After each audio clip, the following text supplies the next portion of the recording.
श्रीहरिं परमानन्दम् उपदेष्टारमीश्वरं व्यापकं सर्वलोकानां कारणं तन्नमाम्यहम्। सर्वस्य बुद्धिरूपेण जनस्य हृदि संस्थिते स्वर्गापवर्गदे देवी नारायणी नमोस्तुते। भगवान श्री हरि के चरणों में, करुणामयी माँ के चरणों में तथा श्री हरि मंदिर स्थित सभी देवताओं के चरणों में सदैन्य प्रणाम। पूज्य सद्गुरुदेव के पावन चरणों में प्रपन्नता पूर्वक प्रणाम। आप सभी को जय श्री कृष्ण, हरिओम। नवरात्रि के इस आराधना पर्व में हम 2 दिन से लगातार जुड़े हुए हैं। आज भी हम ऋषि कुमारों के साथ सस्वर पाठ के लिए जुड़ने जा रहे हैं और साथ में हम सत्संग भी कर रहे हैं। 2 अध्यायों के ध्यान के श्लोक पर हमने कुछ चर्चा यथामति की। आज हमें मध्यम चरित्र के जो अध्याय अवशिष्ट हैं, 3रे और 4थे अध्याय के ध्यान के श्लोक पर हम कुछ चर्चा करेंगे। आइए, आप सभी के पास श्लोक पहुंच गए हैं और जिनके पास दुर्गा सप्तशती है, हम सभी उन श्लोकों का गान करें। ओम उद्यद्भानुसहस्रकान्तिमरुणक्षौमां शिरोमालिकां रक्तालिप्तपयोधरां जपवटीं विद्यामभीतिं वरम् हस्ताब्जैर्दधतीं त्रिनेत्रविलसद् वक्त्रारविन्दश्रियं देवीं बद्धहिमांशुरत्नमुकुटां वन्दे रविन्दस्थिताम्। आपके पास श्लोक के अर्थ भी पहुंच गए होंगे। मैं हिंदी का अर्थ आपके सामने पढ़ रहा हूं। अर्थ में लिखा है कि जगदम्बा के श्री अंगों की कांति उदय काल के सहस्रों सूर्यों के समान है। माता जी के जो दिव्य अंग हैं, उन अंगों की कांति, उन अंगों की आभा कैसी है? तो बोले सहस्र सूर्य के समान है। सहस्र सूर्यों के समान देदीप्यमान तो हैं, लेकिन कौन से सूर्य, कैसे सूर्य? बोले एकदम मध्याह्न काल में तपते हुए सूर्य की तरह नहीं। उद्यत भानु, जब सूर्य उदय हो रहा होता है और उस सूर्य की जो ठंडी ठंडी लालिमा होती है, वो सूर्य बहुत तपता नहीं है, फिर भी प्रकाशित होता है और एक लालिमा को लेकर के। तो माँ की शोभा कैसी है? माँ के दिव्यांगों की कांति कैसी है? बोले वो उदित हो रहे सूर्य की कांति के समान उनकी कांति है। अब आगे कह रहे हैं कि लाल रंग की रेशमी साड़ी माता जी ने धारण की हुई है। वैसे तो हम सब जानते ही हैं, माता जी को लाल रंग अति प्रिय है ही। कनक समान कलेवर रक्तांबर राजे, रक्त पुष्प गलमाला कंठन पर साजे। तो उन्होंने लाल रंग की रेशमी साड़ी पहनी हुई है और उनके गले में मुंडमाला शोभा पा रही है। गले में मुंडमाल की शोभा हो रही है। लेकिन यहाँ पर एक प्रश्न ऐसा उठता है कि गले में मुंडमाल धारण करने की क्या जरूरत है? आद्य शक्ति है। सभी देवताओं ने कितने प्रकार के आभूषण दिए, फिर भी मुंडमाला? एक जगह किसी महात्मा ने बताया है कि ये जो मुंडमाला है ना, वो हमारे जो 50 वर्णमाला है उसका प्रतीक है। और एक श्लोक में तो तंत्र में लिखा गया है कि पंचाशल लिपि भी, ऐसे कह करके और स्तुति की गई है। ये केवल वर्ण नहीं है, अपितु ये मातृका वर्ण है और इस मातृका वर्ण में मातृशक्ति सन्निहित है। तो वैसे तो साधना की दृष्टि से भी वर्ण जीवंत होते हैं और प्रत्येक वर्ण किसी न किसी शक्ति को उजागर कर रहा होता है। जैसे तस्य वाचकः प्रणवः, वैसे हर एक वर्ण किसी न किसी शक्ति को उद्घाटित कर रहा होता है। तो ये मुंडमाला को हम वर्णमाला की तरह देख सकते हैं। मुंडमाल माता जी ने धारण किया हुआ है, दोनों स्तनों पर रक्त चंदन का लेप लगा हुआ है, अपने कर कमलों में जप मालिका, विद्या और अभय तथा वर नामक मुद्राओं को धारण किया है।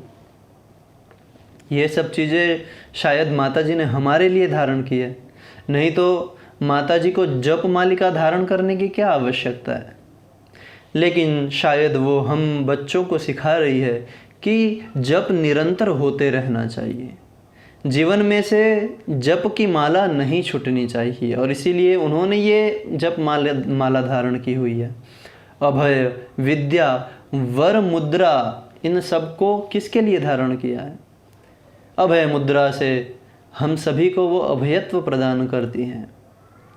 विद्या प्रदान करने के लिए विद्या की मुद्रा धारण की हुई है, और भुजाचार अति शोभित वर मुद्राधारी, वर मुद्रा धारण करके और हमको निर्भयत्व भी प्रदान करती है और हमारे संकल्प को भी सिद्ध करती है। तो इन मुद्राओं को माता जी ने धारण किया हुआ है। 3 नेत्रों से सुशोभित मुखार विंद की बड़ी शोभा हो रही है।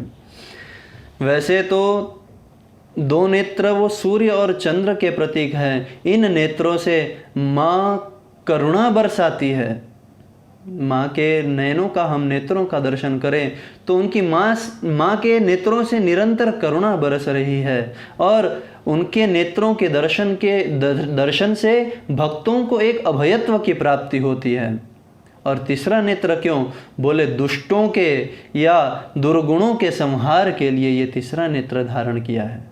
आगे कह रहे हैं, उन्होंने अपने मस्तक पर चंद्रमा के साथ रत्न मुकुट बंधा है और कमल के आसन पर विराजित होकर के मानो संकेत दे रही हैं कि वो मातृशक्ति निर्मलता के ऊपर विराजित होती है। और ऐसी देवी को मैं भक्ति पूर्वक प्रणाम करता हूँ। हम सभी ऐसी माँ करुणामयी को प्रेम पूर्वक भक्ति पूर्वक प्रणाम करते हैं। ये तीसरे अध्याय का ध्यान है।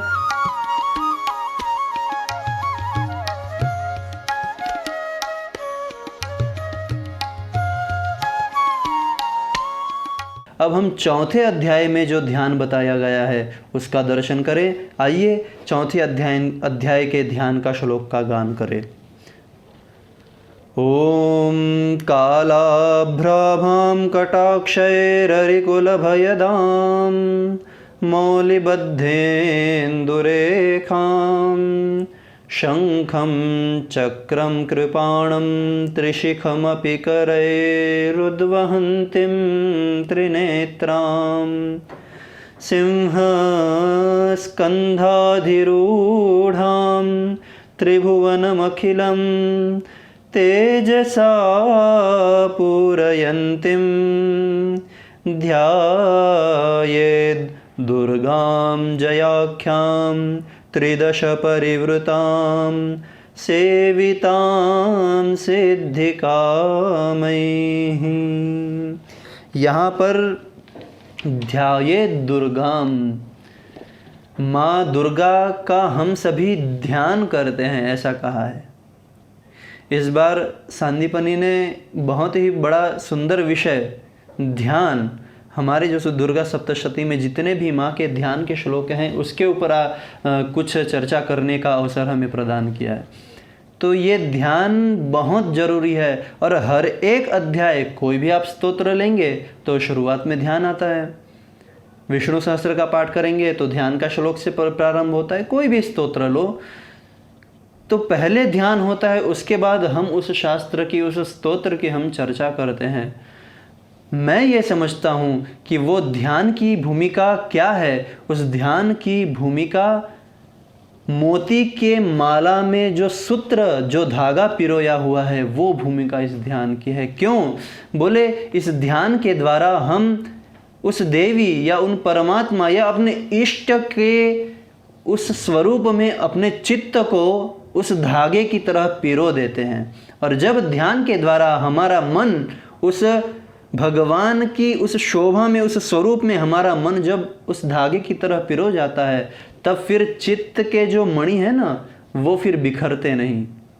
वैसे मोती अलग अलग बिखरे हुए होते हैं, लेकिन जैसे ही सूत्र से एकत्र करके उन्हें माला बना दिया जाए तो फिर वो मणि कहीं जाते नहीं। उसी तरह ये जो ध्यान के श्लोक हैं वो सूत्र का कार्य करते हैं और हमारा चित्त कहीं भ्रमित होकर के इधर उधर न भटके, इसीलिए हम ये ध्यान करते हैं। तो इस ध्यान के श्लोक में हम ध्याये दुर्गाम जयाख्याम, अर्थ में लिखा है सिद्धि की इच्छा रखने वाले पुरुष जिनकी सेवा करते हैं तथा देवता जिन्हें सब ओर से घेरे रहते हैं, उन जया नाम वाली दुर्गा देवी का हम सब ध्यान करते हैं। तो सबसे पहले तो ये जो जया नाम आया है, देवी भागवत में थोड़ा रिसर्च करने से पता चला कि जब वो जो दक्ष यज्ञ विध्वंस वाला प्रसंग आता है ना, हमने भागवत में भी गुरुदेव के मुख से कई बार सुना है, तो जब दक्ष यज्ञ का विध्वंस होता है तब देवी भागवत के अनुसार माँ सती के शरीर को लेकर के और दुखी हुए भगवान शिव सर्वत्र विचरण करने लगे, तीनों लोक में घूमने लगे। तब ब्रह्मा विष्णु आदि देवता चिंतित हो गए और तब वहाँ भगवान विष्णु ने देवी भागवत के अनुसार धनुष से, वैसे कई जगह सुना है कि चक्र, लेकिन यहाँ देवी भागवत में लिखा है कि अपने धनुष से भगवान ने उस देवी के शरीर के बहुत सारे टुकड़े किए और वो जो छोटे छोटे टुकड़े थे वो जहाँ जहाँ गिरे वहाँ पर सिद्ध देवी की शक्तिपीठ बनी है। और देवी भागवत के अनुसार वराह पर्वत पर ये जया देवी की पीठ है।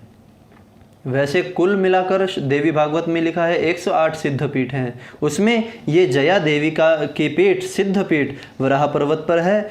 और इन जया देवी नाम वाली दुर्गा को हम सभी प्रणाम करते हैं, जिनके श्री अंगों की शोभा काले मेघ के समान श्याम हैं। वे अपने कटाक्षों से शत्रु समूह को भय प्रदान करती है। हमने कथा में भी पढ़ा है, इसमें दुर्गा सप्तशती में भी जब माँ का प्रादुर्भाव होता है तब माँ के उस विकराल रूप को देख करके और दानव तो ऐसे ही भयभीत हो गए, तो अपने कटाक्ष से ही जो अपने शत्रु को भय प्रदान करती है। देखो जैसे भागवत में श्री कृष्ण मल्ल युद्ध करने के लिए आए हैं और वहाँ पर किसी को वो शत्रु दिख रहे हैं तो किसी को प्रेमी दिख रहे हैं, जिनका जैसा भाव है वैसे भगवान श्री कृष्ण उनको दर्शन दे रहे हैं, ये कथा हम सुनते हैं।